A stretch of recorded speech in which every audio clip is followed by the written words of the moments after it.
let's talk about it.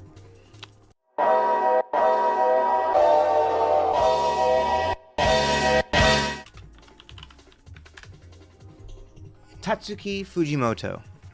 So, Tatsuki Fujimoto is a 30-year-old, my age, damn.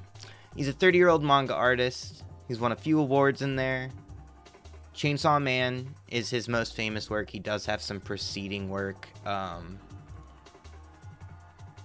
Goodbye Eri, right? That's one of them. Fire Punch is the other one that is incredibly, like low-key incredibly popular.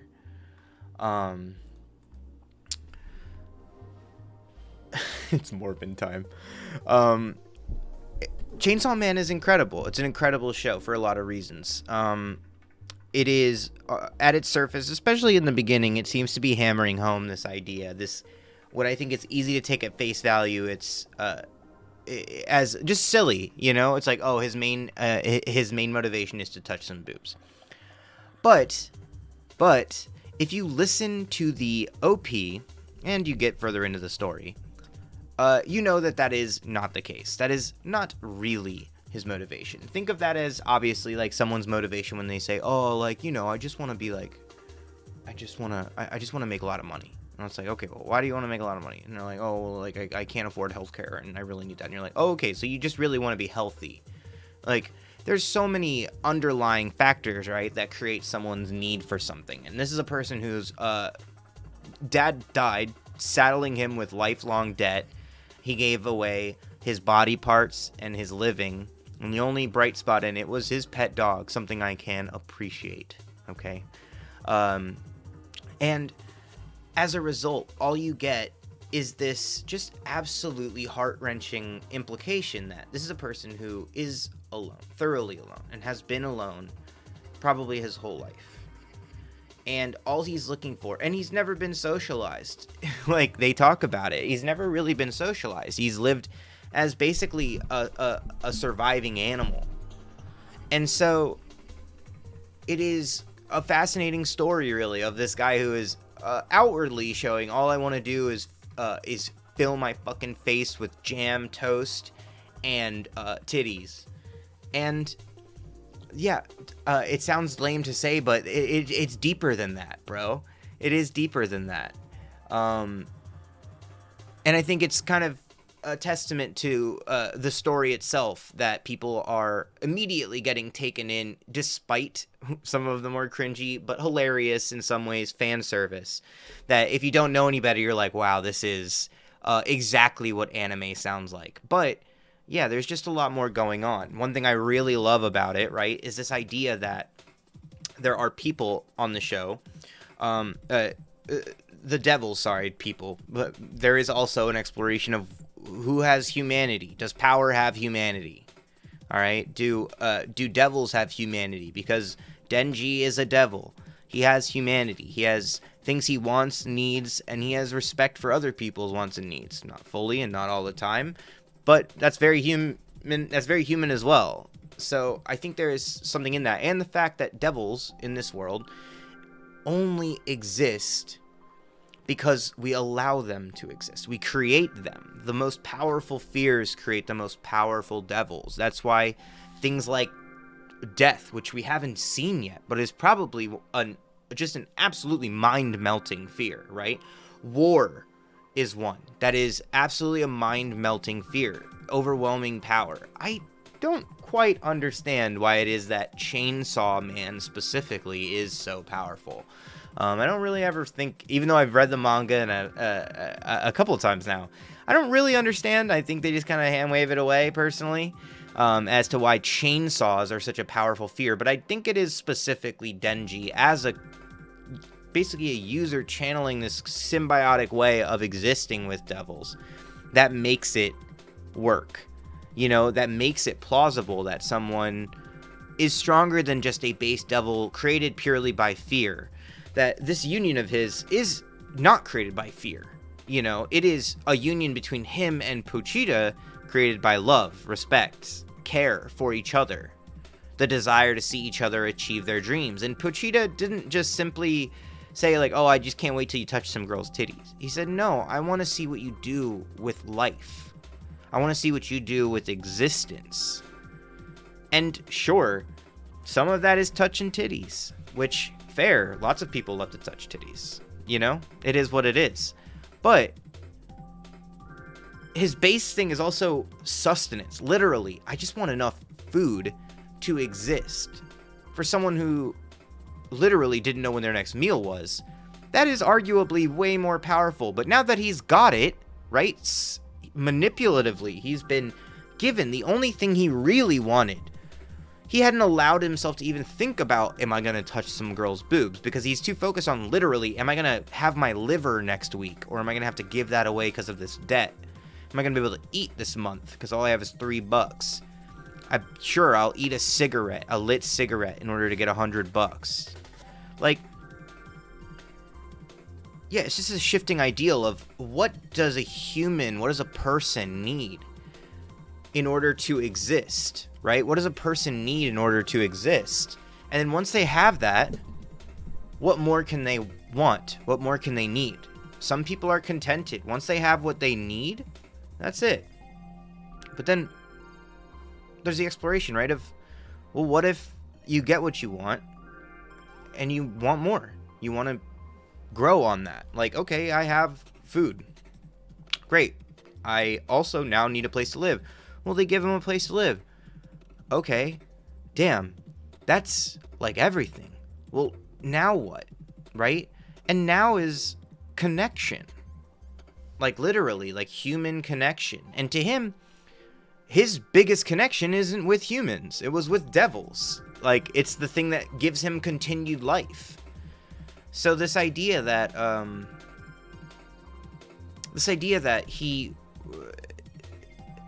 as simple as his stated objective is something that, even though like I am very against like super fan servicey shit in anime, it bothers the hell out of me. It embarrasses me. It should embarrass most people. Some of the things, not all the things, I get that, but some of the things should seriously embarrass people, but they don't. Which is what it is as well. But I do think that there can be purpose to the cringe, as it were. There can be purpose to the cringe. And I do think that in some series, especially like a series like that, where it is talking about the base desires of what it means to be a human and what humanity means to an individual once they've achieved just the barest necessities. Wait a second. Is there a socialist reading of, like a leftist socialist reading I could do of Chainsaw Man? Because ultimately, if your boy had healthcare and food, we wouldn't even have had Chainsaw Man. You know? So how many fears wouldn't exist anymore if people didn't have to worry about dying simply because they got a fucking broken arm? Or, you know, falling into just stupid debt. Where's the debt devil? I bet the debt devil is absolutely fucking ridiculous. It's probably like the largest god of fear in the US. Like, so, yeah. So anyway, I think Chainsaw Man is going to be a big fucking deal for a lot of people, especially as the story develops and we see more sides to this character. Right now, it's very easy. It's not easy to shit on the show because it looks so good. Just so good. It looks so good. And it is well animated. The direction is incredible. And I think it's easy to pick on the lowest hanging fruit, which is the really obvious cringy fan service stuff. But again, I do think, especially even at the time in the story, it is very clear when, you know, he said like, oh, well, really, I'm just trying to like, I'm just trying to enjoy myself. I'm just trying to get to know girls and be and do that basically for the first time as a teenage boy, right? But this idea is like prefaced by the fact the very first thing that we see him want in the show is food. It is literally just existence without a constant gnawing, aching pain. And once he has that, and once he has the confirmation that he's going to have that steadily, people are still asking him, is that seriously, is seriously grabbing grabbing a boob the only thing that's going to motivate you at this point? And it is easy for him to say, yeah, because ultimately, he's got everything else that he wants in the world. He has a roof over his head, and he has food daily, something that he has never had in his entire life. And people comment on the fact that he's not socialized. Like, he's been an orphan fighting for his life in this weird, fucked up society his whole life. And so there is a level of understanding and then a level of incomprehensible difference, especially with him and like Aki or something like that. But I think a lot of people are going to see that develop, especially if I think you should read the manga for one thing. I always recommend people to read the manga. But the other thing is I think you should really analyze this OP. First of all, as I told my partner, it is an absolute banger. But I say that about, and she'll say this, I say that about basically every new show that comes out. There is lots of banger OPs now. There's no getting around it. But it is not just an absolute banger of a song, which is kind of like the bare minimum requirement of a good OP. Does the song go? But it is just an absolutely masterful application of subtle foreshadowing, storytelling, and thematic elements just perfectly peppered throughout this dish of an OP. Okay, this Michelin star product that we're getting. I think people are going to be really ultimately pretty impressed, the same way that they were with like Jujutsu Kaisen, which in many ways I can see similarities. Obviously lots of people see similarities with any of these shonen things if there's like a trio of main characters. I think Naruto has absolutely rotted people's brains because they're going to call Aki Sasuke, and that's just, that couldn't be further from the truth. But that's the way it goes, you know. I like Naruto too. It's certainly rotted my brain out at least a little bit, but not in that way. But yeah, so I think that's going to be it for Chainsaw Man. I think I'm going to stop talking about Chainsaw Man now. You should watch it. You should read it. You should experience it, and hopefully give it a chance to really blossom into the full-bodied story that it's trying to be.